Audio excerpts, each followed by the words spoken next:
what was found to be, just as at a high level, what was found to be the most important ingredient to a good life? Well, two things. One isn't a surprise. It's that if you take care of your health, it will keep you healthier longer. You'll live longer. And that means exercise and diet and not smoking and not abusing alcohol and drugs, all that. So, but you know, our grandmothers could have told us that. They did. Health is wealth. Yeah, right. That's health what they is told wealth. us. But what was the surprise was that one of the strongest predictors of not just staying happy, but staying healthy was the quality of your connections with other people. That the people who had the warmest relationships with others stayed healthier longer and lived longer. And that, at first, we didn't even believe, because we thought, well, how could that even be? And then other studies began to find the same thing. And we began to realize this is a really powerful finding we have here. Especially today. Right. I mean, again, you're talking 85 years. I think I missed the date because I was not just doing the math, because I was thinking about my dad. My dad's 92. Of course. He's right in the sweet spot of this. But in our world today, there's so many barriers to relationships. You know, my dad used to talk about, like in their neighborhood growing up, he says you wouldn't want to get in trouble because it wasn't just you were going to your home to your mom and dad to get in trouble. All the neighbors would give you hiding on the way home. You know, there was community, there was neighborhood, there was friendship, there was relationships. And today, that's very difficult. Many of us don't know the neighbor on either side of us.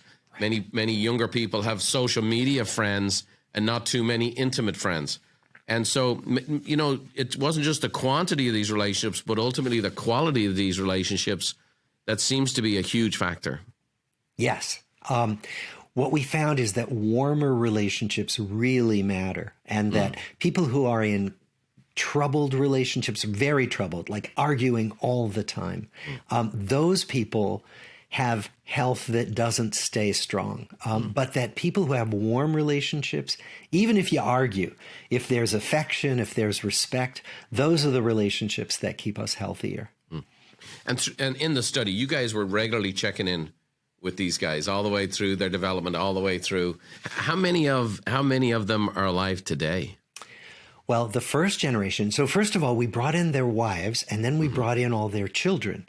So of the first generation, there were 724 of them originally, and now we think about 40 are still alive. Sure.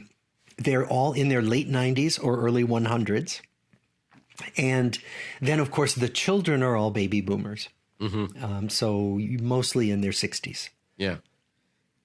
What inspired the study in the first place? I mean, 1938, this is pretty forward-thinking stuff.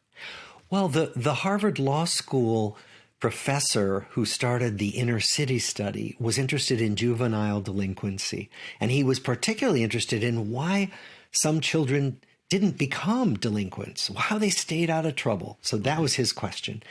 The Harvard study was actually funded by Mr. W.T. Grant. The W.T. Grant department stores were a chain, right? And Mr. Grant wanted to know which qualities would make a young man suitable to be a department store manager. So he wanted to fund a study for that reason. And so those were the two initial aims of the Did he ever get his answer? What were the qualities?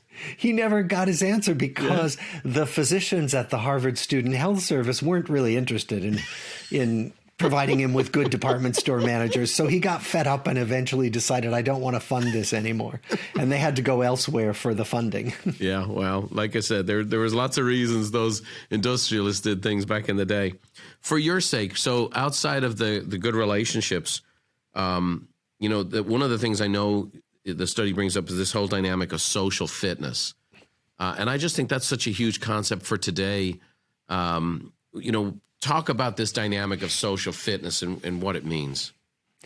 We coined that term, and it was because of what we observed, which is that taking care of your relationships was pretty similar to taking care of your physical health, your physical fitness.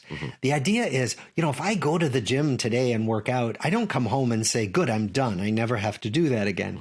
But many people think, well, my relationships are going to take care of themselves. My friendships, my family relationships, I don't have to do anything.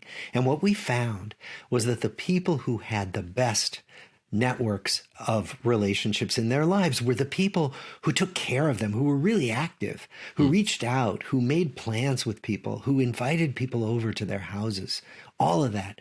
So what we have come to see is that taking care of your relationships should be a fitness practice just the way you take care of your body. An intentional dynamic. Yeah. And again, we're coming out of this post-COVID era where we were instructed and demanded to isolate. Yeah. And a lot of habits have kept over.